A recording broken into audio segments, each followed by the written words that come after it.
Hi, my name is Tiffany. I'm a recovering addict. Here's my story.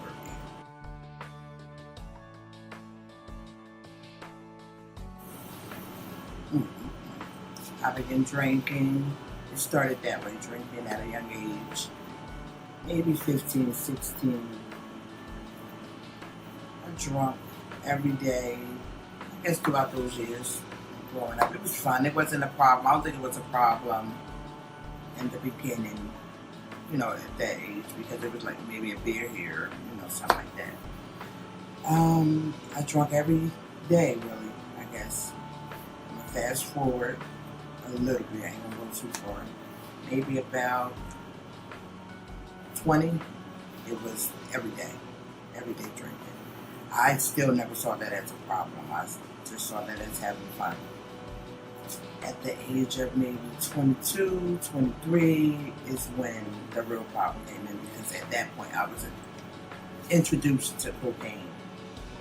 Didn't think that would be a problem. I had saw cocaine use in my family, but I still figured I would not be like aunt such and such or cousin such and such or whoever. I figured I liked the high. That's number one. I enjoyed the high, but I just thought that okay, I see why everybody else like it, but I'm not gonna be out there like that. It wasn't an everyday usage with the cocaine at first, but being that this person that I was involved with was every day with it, and whenever he came around, I did use when he came around. So therefore, it did eventually lead to me every day using. At that point in my life, I had two kids. They both were young. My daughter was being raised by my mother already because I had her at a young age, not because of any addiction, but just simply because I had her at a young age and I was incapable of taking care of her. I was a kid myself. So I would say me and this guy, we got deeper in the relationship and we moved in together and we just got high every day. I got pregnant. I had my son in 2001 and he was 4 pounds. And for some reason, I was using, pregnant with him, but for some reason, the hospital let me take him home at 4 pounds, 9 ounces, something like that. I thought they wasn't gonna let me take him home, but they did. I had my next son like 10 months later. I got pregnant again, and then I had him in 2002. And that's when my mother jumped in. And she was like, Tiffany, is only two things that's going to happen. You're going to get clean and go on the program, or I'm taking all 4 of the kids, and that's it. There's no getting around it. I chose, at that point, I was just like, I'm tired. I want to get help. I really do, but I really don't, But I love my kids more than anything, and I knew that I had been taking them through all kind of channels. I mean, living in hotels, being homeless, dropping them off different places, coming back whenever I got ready, not having enough food for them, So I said, I'll go to treatment. That very next day, I went to treatment, got drug tested. I remember meeting, I believe, Raphael, Sharon, Edna, the cook. It was like a big family here. So that first day was like, I was like a brand new person. I've never felt that good before in my life. I mean, never. Like, it had been so long. I had been putting these chemicals in my body for so long until I didn't even know what it felt like to be like sober. So that first day I was just like, all right, I can do this. I think I can do this. And it didn't take much. Like, I didn't have the shakes. I don't think I went through any withdrawals. I was just listening, learning, and wanting more at that stage. So I was staying with my mother. The first step, to me, it was to just stay with her, do everything these people was telling me to do. Don't be too overwhelmed. I went to that program every morning at 9, and I think maybe I left at 3. And it was like family. It turned into every morning going to be with family. You know, I looked in the mirror every day. I kept seeing differences, low weight coming back. They was telling me, you know, don't rush no weight. You know, all that's going to come back. Don't rush to get a job. Don't get in a relationship if you aren't in a relationship. So everything they told me, I just practically did. My mom and my brothers, sisters, everybody's just very supportive of me, wanting to see me do well. The graduation day is what I recall most of it. So I watched other graduates. I did. Other people in there, graduated, and I watched it. And everybody that graduated, it was just like emotional for me because I'm like, I can't wait till it's my turn. But happy because that was like my sister graduated and my brother graduated because we were like a family. Everybody wanted to see everybody stay clean. It was hurtful to hear when somebody went out there and relapsed because from what I was told, relapse, that one relapse could be death for me. So I never wanted to even try it, never tried to play with it. I just did exactly what was told. When I completed graduation day, it was my mom, my uncle who's deceased, Uncle Charlie. I remember seeing him so vividly. My daughter. I don't remember whether my brothers or sisters were there, but I do remember the look in my mom's eyes. And it was just like, oh my gosh, she finally got it together.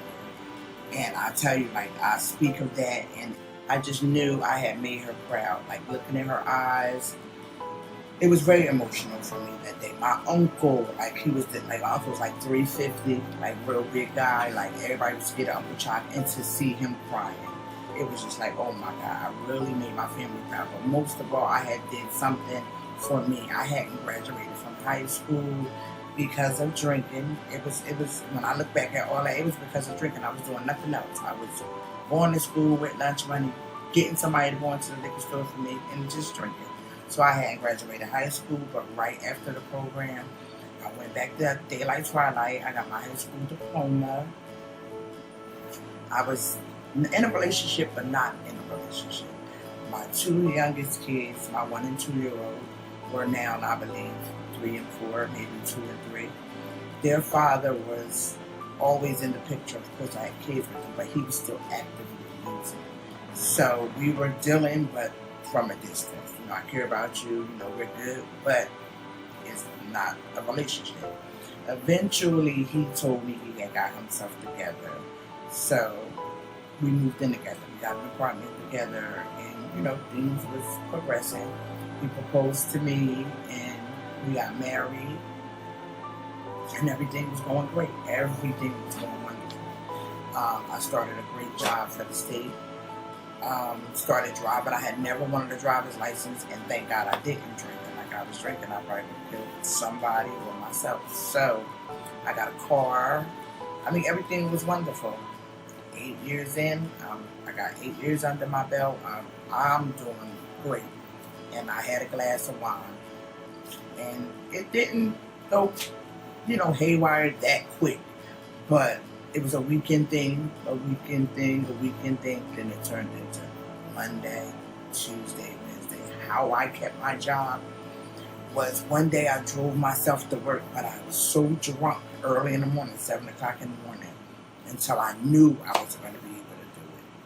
I told my cousin, I think I saw in the parking lot, to go get my union red, bring him outside. I told the job I had a problem. They paid for treatment on my job, but I went and back to Trenton treatment. Was embarrassed. I'm like, I hope nobody remembers me. Half of the people were gone, but that one guy that gives everybody the hardest time throughout was there. And he was like, yeah, I remember you done came back in here, whatever, but didn't make me feel bad. It was still open arms. I had to do what I had to do to get sober. I was not in it that time as much as I was the last time because I knew I could do this without that, but then again I knew I couldn't. So one day going to work, I had some medical issues, I'm gonna say, and I was hospitalized for like a week. I tried to keep that a secret from my family. I was bleeding internally basically, and I thought I was gonna die. I really did. I said, you done did it this time, you are going to die. And my husband was just like, you're going to stay, you're going to fight, and we're going to get through this. And by the grace of God, I woke up from surgery, my mom was there, and I was done. That was 7 years ago. And I'm going to make it to 8. I'm going to make it to 9. Because I know that there's people that love me. I love me today. You know, it's not a game. And that's what I took this for at first. You know, I'm not going to say, I thought that once you get enough time in, you okay, and I had it. But I see now that there's never, for people like me, I'm an addict.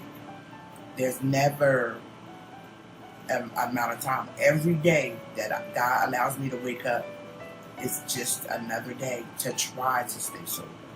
I have to make meetings. I have to talk to a sponsor. I have to talk to whoever I can to try to stay sober. Addiction is so different now. Like, I mean, they got the pills. I guess this always has been, but now it's just like an epidemic. And I would like to save a life with this video. I really would like to save a life, because when you get sober, it's like nobody knows if you've been addicted to something all your life, half your life, a year, 2 years, 6 months. To get back sober, you will have so much more. God will bless you with so much more. It's a beautiful thing. I mean, and then when you go in the rooms of recovery, everybody's there for the same reason. Everybody wants to see the next one win. There's no competition. Everybody wants the same thing. And my mom always says, Tiffany, you can have anything you want in this life. If you try hard enough, you can. And I truly believe that. I tell my kids all the time, this is a fight every day. I'm fighting a fight every day of my life. Every day I'm fighting just to stay clean. Can I be around people that drink? Absolutely. That's your thing. That's not my thing anymore. Do I want to be around somebody getting high? I ain't going to be around nobody getting high. When they told me people, places, and things, that was the absolute truth. Because I had no business in nobody's liquor store getting anything for anybody. That was a trigger for me. That was an absolute trigger for me. Me and my husband both are recovering addicts. And I'm very proud to say it. I don't hide from anything. I don't hide behind anything, because I'm practicing relapse. When I was asked to do this video, at first I was just like, it was an option. You could do your voice or you could do your face. I was like, I'm going to do my voice. Anybody gonna know it's me. But I ain't never hide. In 15 years, I ain't here. I ain't going to hide today. Because today, I might save a life. There's not many treatment centers that I know of in Trent now. But if anybody out there is sick and suffering, please try to seek help, because it will save your life. People are ODing every day, and it doesn't have to be. It doesn't. Talk to somebody. Pick up that phone and call somebody. It'll change your life. It'll make it beautiful. Because today, I've been married 10 years with this guy in my life, 18. And people look at us all the time and say, how did y'all still together? But we're sober. It's not crazy, Tiffany, and I'm not going to call his name, but those who know me know. But it's wonderful to know that my kids are proud of me, that I can go in my pocketbook when they say, Mommy, can I have $20? I can get it. I can give it. To know that I have no problem paying the bill. I'm not rich, by far from it, but all my bills are paid. Everything in my household is taken care of, and I can give my kids anything they ask me for. It's a wonderful thing.